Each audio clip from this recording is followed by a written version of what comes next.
உங்களோட தளபதி ரவீந்திர ஜடேஜா ராஜஸ்தான் ராயல்ஸ்க்கு போனா என்ன நல்லது? சிஎஸ்கே ஃபேன்ஸ் புரியுது, பட் ஜடேஜா சிஎஸ்கேல இருந்து ஆர்ஆருக்கு போனா அது சிஎஸ்கேக்கு தான் ரொம்ப நல்லது. 2023 ஃபைனல்ல அவர் தான் கடைசியா அடிச்சு முடிச்சாரு. ரிலீஸ் பண்றதுக்கு கொஞ்சம் கஷ்டமா தான் இருக்கும். ஏன் ஆர்ஆருக்கு சிஎஸ்கேவை விட ஜடேஜா தேவை அப்படின்னு கேட்டீங்கன்னா, அங்க இருக்கக்கூடிய ஸ்பின்னர் ஸ்லாட்டை வந்து 2 ஸ்பின்னர்ஸ் இருக்காங்க, தீக்ஷனா அதுக்கப்புறம் அனிந்த் அசரங்கா. ஸ்பின்னர் ஸ்லாட்ல ஒரு இந்தியன் ஸ்பின்னர் அவங்களுக்கு தேவைப்படுறாங்க. அப்படிங்கும் போது ஜடேஜா அங்க இருந்தாருன்னா நம்பர் 1 ஸ்பின்னரா இருப்பாரு, இல்ல முக்கியமான ஸ்பின்னரா இருப்பாரு. சிஎஸ்கே எடுத்துக்கிட்டீங்க அப்படின்னா ருட்ராஜ் கேக்வாத் பெருசா ஸ்பின்னர்ஸை விரும்புறது கிடையாது.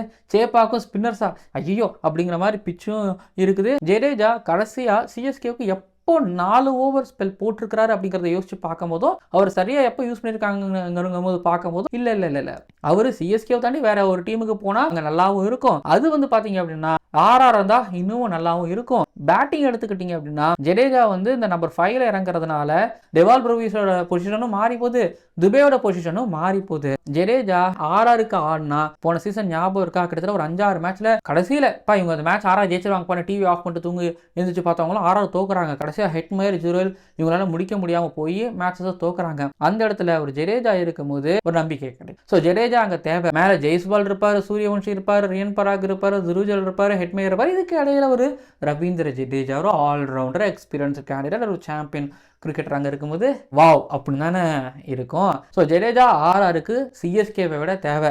சஞ்சு சாம்சன் ஆர்ஆருக்கு தேவை இல்லை.